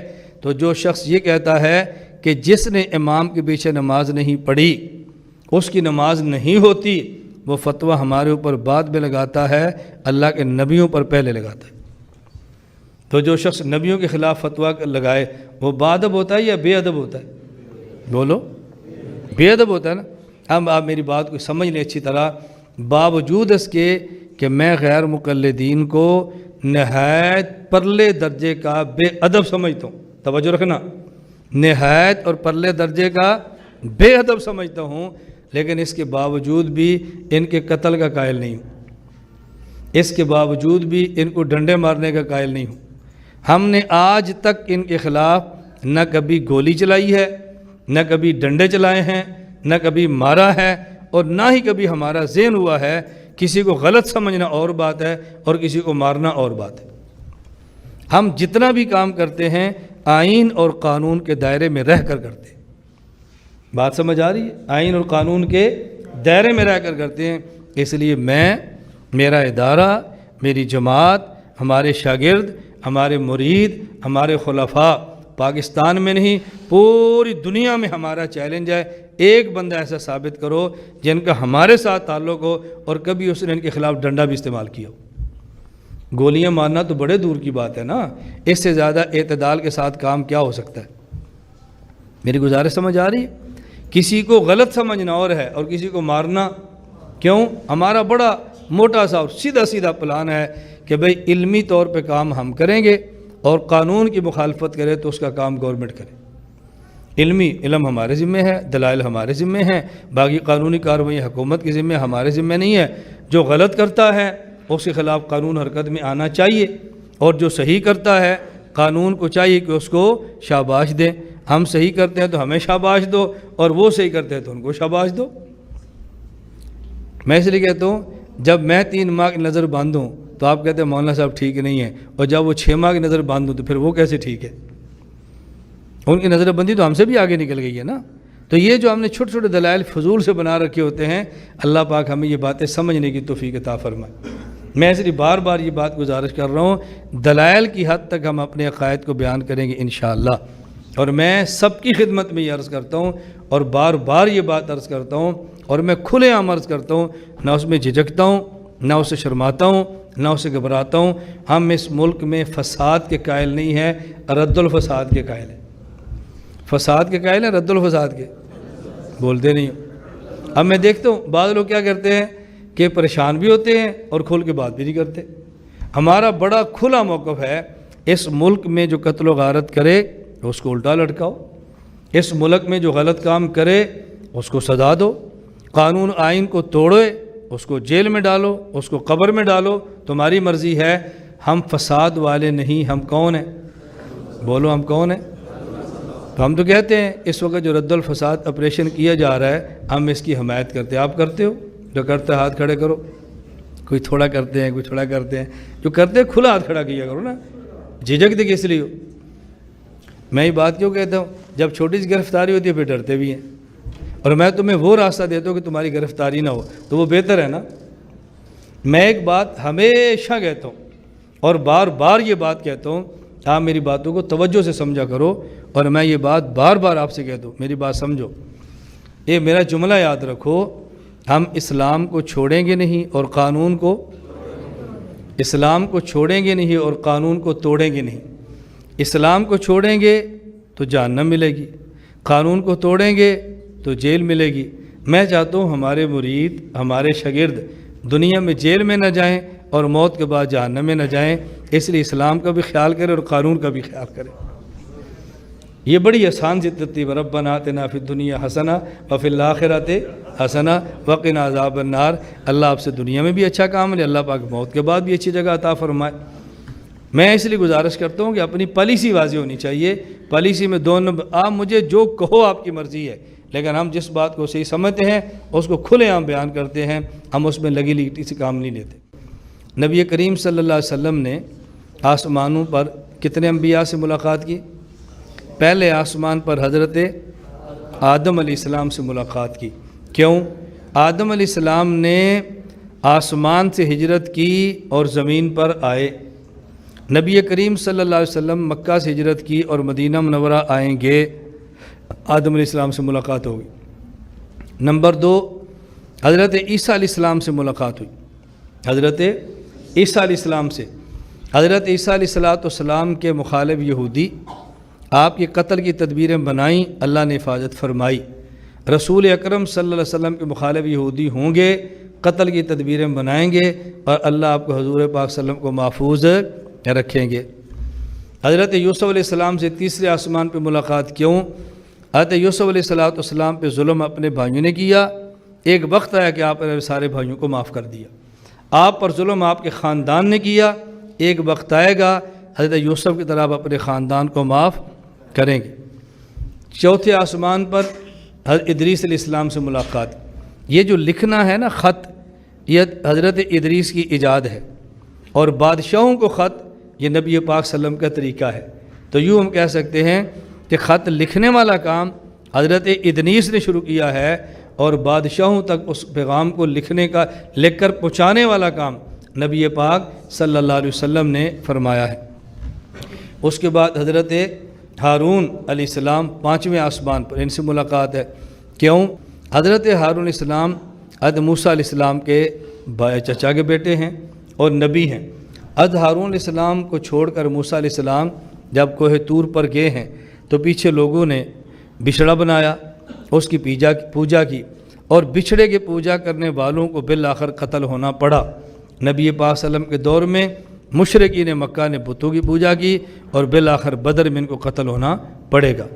چھٹے آسمان پہ حضرت موسیٰ علیہ السلام، حضرت موسیٰ علیہ السلام نے شام کا جہاد کیا ہے، شام کا سفر کیا ہے، اور فتح ان کے جانے کے بعد شام ہوا ہے۔ نبی کریم صلی اللہ علیہ وسلم اپنی زندگی میں سفر فرمائیں گے، اور فتح شام آپ کے جانے کے بعد ہوگا۔ اس کے بعد حضرت ابراہیم علیہ السلام سے ملاقات ہے۔ کیوں؟ ابراہیم آپ کے جد امجد ہیں، ابراہیم علیہ السلام آپ کے جد امجد ہیں، ان کی نسل سے ابراہیم علیہ السلام کے جو لخت جگر ہیں اسحاق، اور لخت جگر اسماعیل۔ اسحاق کی اولاد بنو اسرائیل کہلائی ہے، اور اسماعیل کی اولاد بنو اسماعیل کہلائی ہے۔ ان میں سے کئی نبی تھے، ان میں ایک نبی آیا، تو ابراہیم علیہ السلام آپ کے جد امجد ہیں، سب سے آخر میں ملاقات ان سے کرائی ہے۔ حکیم الامت تھانی فرماتے ہیں اگر یہ یاد رکھنا ہو کس آسمان پر کس نبی سے ملاقات کی تھی تو یہ لفظ یاد کر لو، آیاہما۔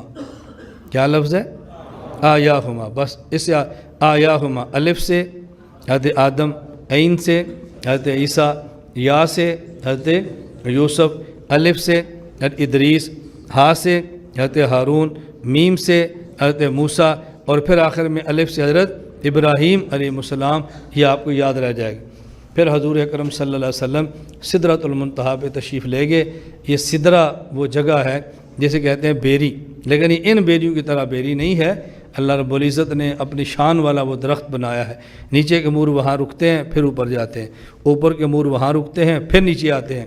اس کے بعد حضور اکرم صلی اللہ علیہ وسلم کا سفر ہوا اور آپ عرش تک پہنچے ہیں، اور اللہ کی خدمت میں جا کے عرض کیا ہے التحیات للہ والصلوات والطیبات۔ اللہ کی طرف سے جواب ملا ہے السلام علیکہ ایھا النبی ورحمۃ اللہ وبرکاتہ، جس کا مطلب نبی کریم صلی اللہ علیہ وسلم نے اللہ رب العزت کی بارگاہ میں 3 تحفے پیش کیے ہیں۔ التحیات للہ، اے اللہ میری زبانی عبادت آپ کے لیے ہے، والصلوات، میری بدنی عبادت آپ کے لیے ہے، والطیبات، میری مالی عبادت آپ کے لیے ہے۔ اللہ کی طرف سے پھر 3 تحفے ملے ہیں۔ السلام علیکہ، میرے زبانی سلام آپ کے لیے ہیں، ورحمۃ اللہ، آپ کے بدن پر رحمتیں میری طرف سے آپ کے لیے ہیں، وبرکاتہ، اور اپنے مال میں برکتیں میری طرف سے آپ کے لیے ہیں۔ یہ نبی پاک صلی اللہ علیہ وسلم کا مکالمہ ہوا ہے۔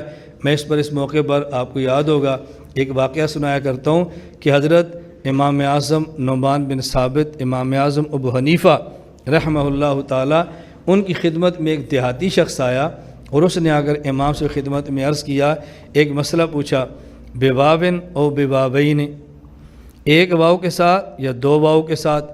امام صاحب نے فرمایا بواوین، 2 واو کے ساتھ۔ اس نے کہا بارک اللہ فیکا کما بارک فی لا ولا، اللہ آپ میں ایسے برکت دے جیسے لا اور لا میں برکت دی ہے۔ وہ چلا گیا۔ لوگوں نے پوچھا حضرت نہ ہمیں سوال سمجھ آیا، نہ آپ کا جواب سمجھ آیا، نہ اس کی دعا سمجھ آئی، البتہ آمین ہمیں سمجھ آئی کہ آپ نے کیا فرمایا۔ امام صاحب فرمانے لگے، اس نے مسئلہ پوچھا تھا رسول اکرم صلی اللہ علیہ وسلم سے، التحیات دو قسم کا منقول ہے، التحیات للہ والصلوات والطیبات، دو واو ہے نا، یہ عبداللہ بن مسعود رضی اللہ عنہ والا التحیات ہے، اور ایک التحیات منقول ہے جس میں دو واو نہیں ایک واو ہے۔ اس نے مجھ سے پوچھا ہے ابوابن او بوابین، میں التحیات کون سا پڑھوں، ایک واو والا یا دو واو والا؟ میں نے کہا بوابین، دو واو والا۔ پھر اس نے مجھے دعا دی ہے، قرآن کریم میں ہے، اللہ نور السماوات والارض مثل نورہ کمشکات فیہا مصباح المصباح فی زجاجہ الزجاجۃ کأنہا کوکب دری یوقد من شجرۃ مبارکۃ زیتونۃ لا شرقیۃ ولا غربیہ۔ قرآن کریم میں اللہ نے زیتون کے درخت کی بھی بات فرمائی ہے، لا شرقیۃ ولا غربیہ۔ اس کا ایک مطلب یہ ہے کہ ایسا درخت ہے کہ اس جیسا نہ مشرق میں ہے نہ مغرب میں ہے۔ اس نے کہا اللہ آپ کی ذات میں، علم میں ایسی برکتیں دے جیسے لا والا زیتون والے درخت میں برکت دی ہے، اس جیسا مشرق اور مغرب میں درخت نہیں ہے، آپ جیسا مشرق اور مغرب میں کوئی امام نہ ہو۔ میں نے کہا آمین، میں نے اس پر آمین کی ہے، اور اس میں کوئی شک نہیں ہے کہ امام جیسا امام دنیا میں تلاش کرنے سے بھی نہیں ملتا۔ تو خیر میں اس پہ عرض کرتا ہوں۔ اس کے بعد اس نے پھر اللہ پاک کی طرف سے نبی پاک صلی اللہ علیہ وسلم اس موقع پر بھی اپنی امت کو یاد رکھا ہے، السلام علیکہ ایھا النبی ورحمۃ اللہ وبرکاتہ۔ آگے آپ نے فرمایا اللہ مجھے تو ہو گیا، میری امت کا کیا بنے گا؟ آگے پھر امت کے لیے السلام علیکہ ایھا النبی ورحمۃ اللہ وبرکاتہ، السلام علینا وعلی عباد اللہ الصالحین، پھر یہ امت کے لیے۔ یہاں اس مسئلے کو اچھی طرح ذہن نشین فرما لیں، جب ہم نماز پڑھتے ہیں، نماز سے پہلے اذان دیتے ہیں، تو اذان سے پہلے الصلاۃ والسلام علیکہ یا رسول اللہ، ان کلمات کے ساتھ ہم صلاۃ نہیں پڑھتے۔ ایک شخص مجھ سے یہ بات پوچھتا ہے کہ مولانا صاحب آپ اذان سے پہلے ان کلمات کے ساتھ صلاۃ کیوں نہیں پڑھتے؟ میں نے کہا اس کی وجہ یہ ہے کہ ہم رسول اکرم صلی اللہ علیہ وسلم کے عاشق ہیں، ہمیں آپ سے محبت ہے، پھر کیوں نہیں پڑھتے؟ میں نے کہا اس لیے نہیں پڑھتے کہ جس سے محبت ہو اور جس کو بندہ بڑا سمجھ کے محبت، ایک ہوتی ہے محبت چھوٹے سے شفقت والی، ایک ہوتا ہے بڑا جس سے محبت عظمت والی ہو، عظمت والی محبت بڑے کے ساتھ ہو، تو دور سے اس کو یا کہہ کے پکارنا یہ خلاف ادب ہے، اس لیے ہم یا کہہ کے نہیں پکارتے، آپ کی عظمت کے خلاف ہے۔ اس نے کہا جب آپ نماز پڑھتے ہیں السلام علیکہ ایھا النبی، اب تو آپ یا کے ساتھ پکارتے ہیں، تو اذان سے پہلے ہم کہیں تو خلاف ادب ہے، اور تم نماز میں ایھا النبی کو تو یہ ادب ہے۔ میں نے کہا بالکل یہ ادب ہے۔ وہ کیسے؟ قرآن کریم میں ہے یا ایھا المزمل قم اللیل الا قلیلا، جب اللہ فرمائیں تو اپنے نبی کو خطاب فرماتے ہیں، یا ایھا المدثر قم فانذر، اے مدثر اٹھیے اور آپ دعوت کا کام کریں، یا ایھا المزمل قم اللیل الا قلیلا، اٹھیے تہجد پڑھیں، یا ایھا النبی قل لازواجک و بناتک و نساء المؤمنین یدنین علیہن من جلابیبہن، اے نبی آپ اپنی بیویوں کو، بیٹیوں کو، ایمان والی عورتوں سے کہو پردہ کرو، یہ اللہ فرماتے ہیں۔ اور جب ہم کہتے ہیں یا ایھا المزمل قم اللیل الا قلیلا، پڑھتے تو یہی لفظ ہیں، لیکن ہم اللہ کے نبی کو حکم دیتے ہیں کہ آپ اٹھیں اور تہجد پڑھیں۔ یا ایھا المدثر قم فانذر، آپ اٹھیں اور دعوت دیں۔ یا ایھا النبی قل لازواجک، یا پیغمبر اٹھے اور اپنے بیویوں سے پردہ کرائیں، ہم حکم دیتے ہیں۔ تو پھر اس کا مطلب کیا جب ہم کہتے ہیں؟ یہ سمجھو، جب اللہ اپنے نبی سے فرمائیں یا ایھا المزمل، اللہ خطاب فرماتے ہیں اور حکم دیتے ہیں، یا ایھا المدثر، اللہ خطاب فرماتے ہیں اور حکم دیتے ہیں، یا ایھا النبی قل لازواجک، اللہ خطاب فرماتے ہیں اور حکم دیتے ہیں۔ اور جب ہم کہتے ہیں یا ایھا المزمل، ہم حکم نہیں دیتے، جو اللہ نے اپنے نبی کو خطاب فرمایا ہے وہی خطاب نقل کرتے ہیں۔ جب اللہ فرمائے یا ایھا النبی تو نبی پاک کو حکم دیتے ہیں، اور جب ہم کہتے ہیں یا ایھا النبی ہم اللہ کے خطاب کو، توجہ رکھنا، نقل کرتے ہیں۔ جب اللہ نے فرمایا نا السلام علیکہ ایھا النبی، تو اللہ نے اپنے نبی کو خطاب فرمایا ہے، اور جب ہم اتحیات میں کہتے ہیں السلام علیکہ ایھا النبی، ہم اللہ کے نبی کو خطاب نہیں کرتے بلکہ اللہ کے خطاب کو نقل کرتے ہیں۔ اذان سے پہلے الصلاۃ والسلام علیکہ یا رسول اللہ کہہ کے حضور پاک کو خطاب کرنا یہ بے ادبی ہے، اور اتحیات میں السلام علیکہ ایھا النبی کہہ کے اللہ کے خطاب کو نقل کرنا یہ بے ادبی نہیں بلکہ یہ ادب ہے، یہ بے ادبی نہیں بلکہ ادب ہے۔ نبی کریم صلی اللہ علیہ وسلم معراج پہ ہے، اللہ کی حضور پاک سے گفتگو ہوئی ہے، وہ میرے بیانات آپ سنتے رہتے ہیں۔ رسول اکرم صلی اللہ علیہ وسلم کو جو ہمارے اوپر اعتراض ہے، کہتے ہیں جی اللہ نے فرمایا ادنو منی یا محمد، اے محمد میرے قریب ہو جاؤ، اے محمد میرے قریب ہو جاؤ۔ اب غیر مقلدین جی کہتے ہیں عرش پہ بلا کے رسول اکرم صلی اللہ علیہ وسلم کو اللہ کا ادنو منی یا محمد کہنا اس بات کی دلیل ہے کہ آپ عرش پر ہیں، تبھی تو فرماتے ہیں میرے قریب ہو جاؤ۔ ہم نے کہا عرش پہ بلا کے ادنو کہنا اگر یہ قریب ہونے کی دلیل ہے تو اللہ ہمیں فرماتے ہیں اسجد، سجدہ کرو۔ سجدے کا معنی یہ نہیں کہ عرش پہ آؤ، فض الجبہۃ علی الارض، اپنی پیشانی زمین پر لگاؤ، کیوں؟ اقترب، تاکہ میرے قریب ہو جاؤ۔ تو اگر عرش پہ بلا کے حضور کو ادنو فرمانا یہ عرش پہ ہونے کی دلیل ہے تو سجدہ کروا کے اقترب ہمیں کہنا یہ فرش پہ ہونے کی دلیل ہے۔ حضور کی شان کے مطابق عرش ہے، ہماری حیثیت کے مطابق فرش ہے۔ انہیں عرش پہ بلا کے ادنو فرمایا، ہمیں سجدہ فرش پہ کرا کے اقترب فرمایا، پتہ چلا عرش پر بھی ہے فرش پر بھی، پتہ چلا فرش پر بھی ہے عرش پر بھی ہے۔ اللہ ہمیں یہ باتیں سمجھنے کی توفیق عطا فرمائے۔ میں نے معراج کے متعلقہ کچھ گفتگو عرض کی ہے تاکہ کچھ باتیں آپ کے علم کے اندر آ جائیں اور اپنے عقائد اور اپنے نظریات کو پختہ کرنے کی کوشش کریں۔ اللہ ہمارے عقائد بھی ٹھیک فرما دے، اللہ تعالی ہمارے مسائل بھی اہل سنت والجماعت کے مطابق بنا دے۔